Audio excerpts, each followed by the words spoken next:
à toutes, bienvenue dans cette nouvelle vidéo de yoga prénatal. Aujourd'hui on va donc travailler des postures pour tout ce qui est problème de transit pendant la grossesse, donc constipation. Ça n'arrive pas à toutes, mais quand ça arrive c'est vrai que c'est vraiment désagréable.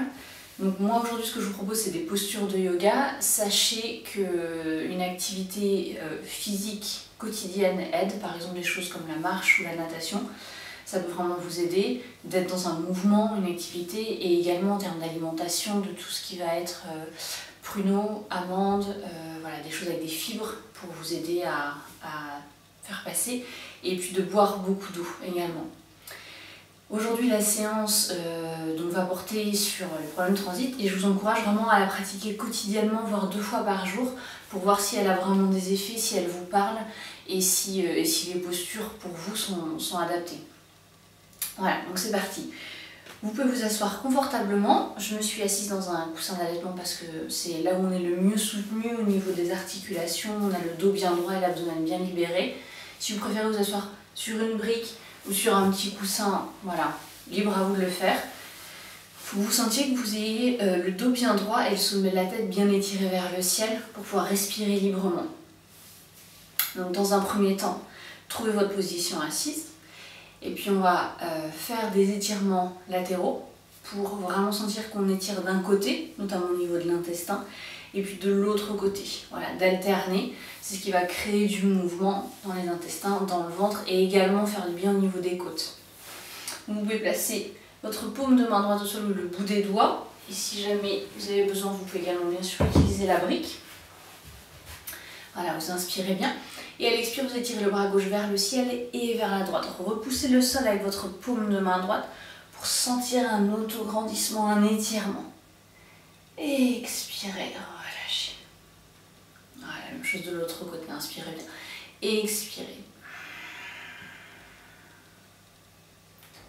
À la fin de l'expire, relâchez.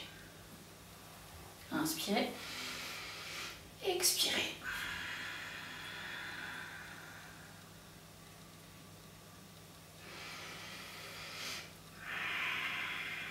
Sentez vraiment que vous repoussez le sol avec la paume de main qui est sur votre tapis.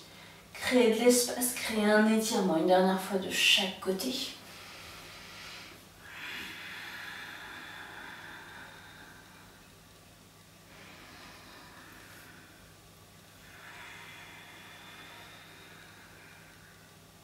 Parfait.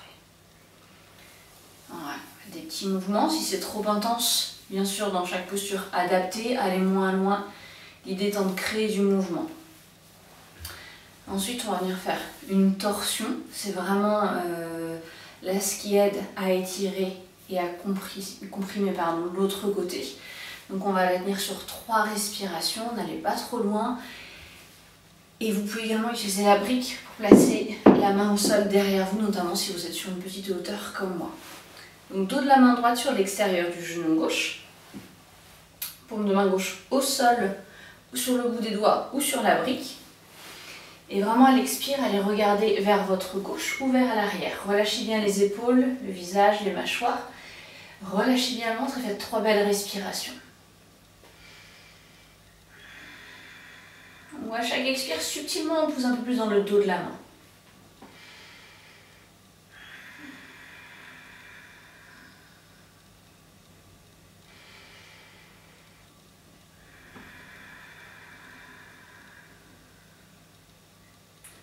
À la fin de l'expire, relâchez, revenez au centre. On fait la même chose de l'autre côté. Donc vraiment à l'expire, vous sentez que vous poussez un peu plus dans le dos de la main pour vous grandir et travailler la colonne, étirer le côté opposé.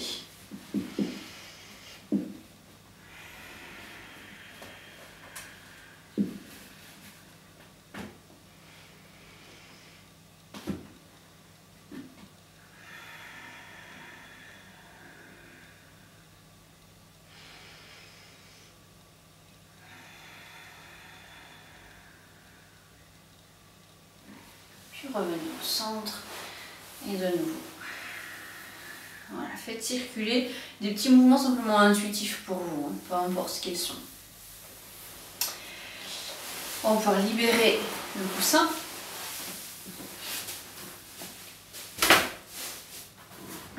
L'idée maintenant, c'est de créer du mouvement dans la colonne, d'aller en ouverture et en fermeture. À l'inspire, on ouvre bien, le dos des mains va vers l'arrière, pas forcément en haut, mais plutôt loin vers l'arrière, créer de l'espace. Et à l'expire, on arrondit bien le dos, on regarde en direction du sol et on pousse les doigts vers l'avant.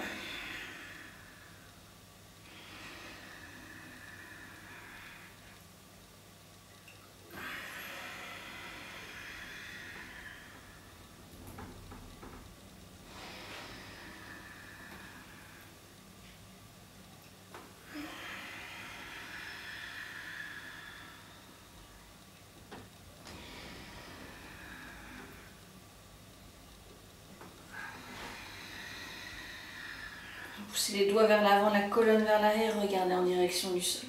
Puis vous relâchez bien. Et puis on vient se placer à quatre pattes.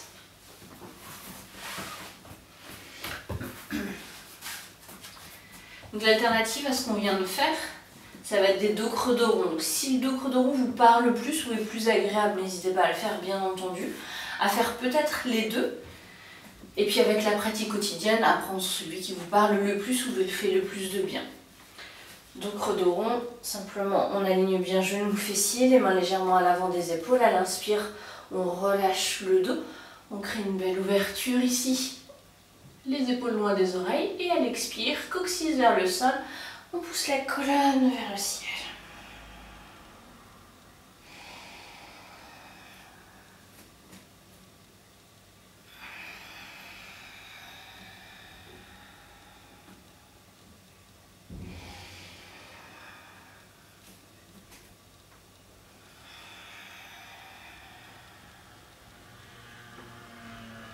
Voilà, ça c'est une alternative donc à ce qu'on a fait tout à l'heure. Pratiquez-la vraiment tous les jours en yoga prénatal. Moi je la fais vraiment pratiquer à chaque séance. Moi-même je la pratique tous les jours. Ça fait circuler au niveau de la colonne, ça fait vraiment beaucoup de bien. Une autre chose, c'est de s'asseoir comme ça. Alors évidemment quand on est enceinte, la circulation sanguine est moins bonne. Donc vous pouvez tout à fait placer une brique ou deux briques si besoin. Mais de manger par exemple dans cette posture ou de s'asseoir dans cette posture plusieurs fois dans la journée, ça va stimuler vraiment les méridiens et ça favorise le transit. Voilà, donc ça peut être une option. Bien, on va reprendre donc. À quatre pattes, cette fois-ci on va créer du mouvement. À l'inspire, on va bien pousser le pied droit vers le ciel. Et on va garder le genou vers l'intérieur, pousser la plante de pied vers le ciel. Et à l'expire, relâchez le genou au sol. L'autre pied, l'autre genou, inspirez. Et expirez. De nouveau, inspirez. Et expirez. Inspirez.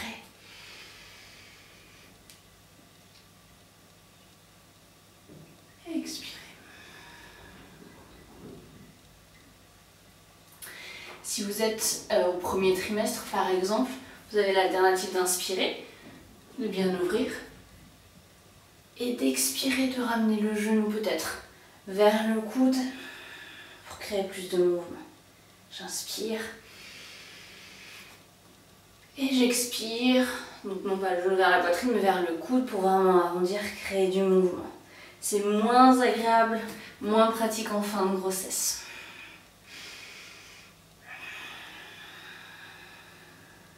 Et puis l'autre côté, si vous pouvez, si vous le souhaitez, voilà. Évitez de placer le genou vers le côté, vraiment vers l'intérieur, poussez bien le pied vers le ciel et expirez.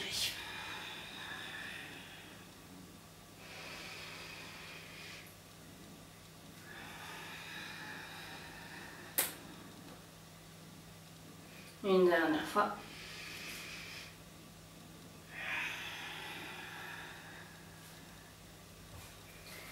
Ok. Si c'est douloureux pour les poignets, faites des pauses, des petits mouvements. Voilà. Pour venir étirer dans l'autre sens. D'avant en arrière. Vous pouvez également vous placer sur les avant-bras, dans tout ce qui est posture à quatre pattes, bien évidemment, en vous aidant du coussin d'allaitement ou des briques.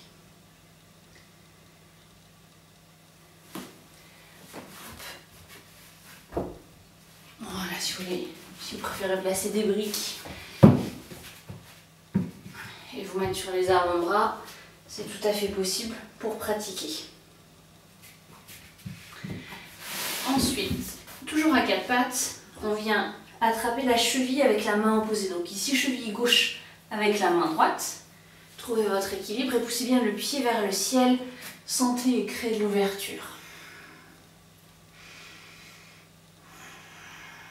3 belles respirations. Si vous êtes à l'aise, montez un peu plus le pied vers le ciel et vers l'arrière. Et puis l'autre côté.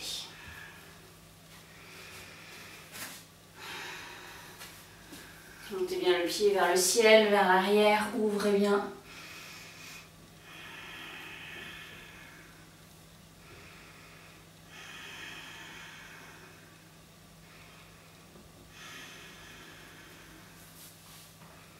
Puis on relâche ensuite en posture de l'enfant. Écartez les genoux, relâchez bien. Vous pouvez placer les mains sous le front ou bien les poings. Laissez aller un peu le bas du dos, laissez aller les fessiers vers les talons, peu importe.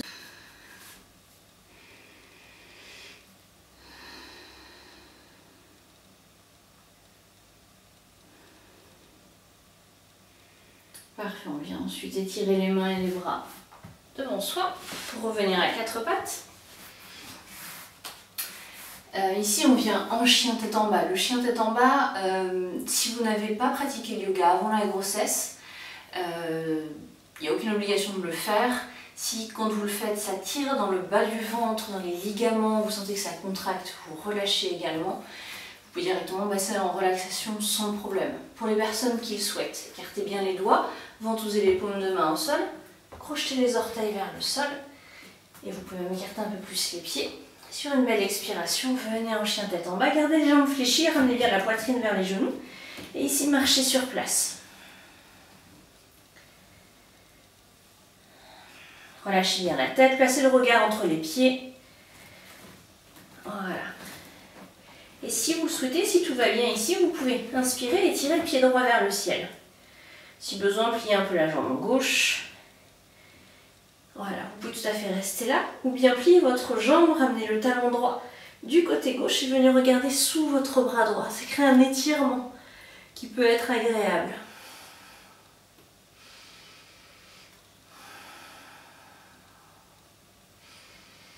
Et ramenez votre pied droit au sol. Même chose de l'autre côté. Si à n'importe quel moment ça tiraille ou si c'est trop intense, si ça pince, vous relâchez.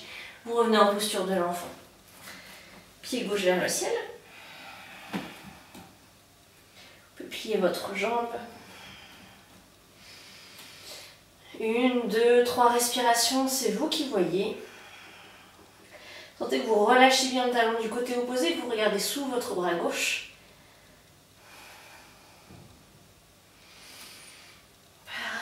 Puis ramenez le pied au sol et relâchez. De nouveau, relâchez en posture de l'enfant.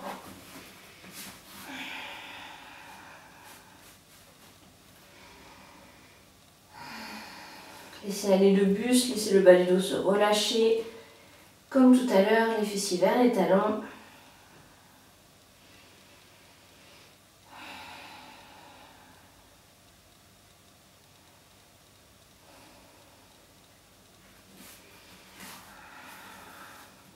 Et expirez, puis venez vous redresser, dérouler la colonne.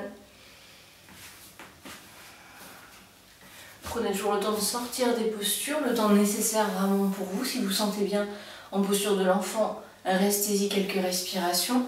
Vous avez tout à fait l'alternative en posture de l'enfant de relâcher. Comme ça, et de vous laisser aller, même de descendre un peu plus si besoin. Placez le buste et de relâcher.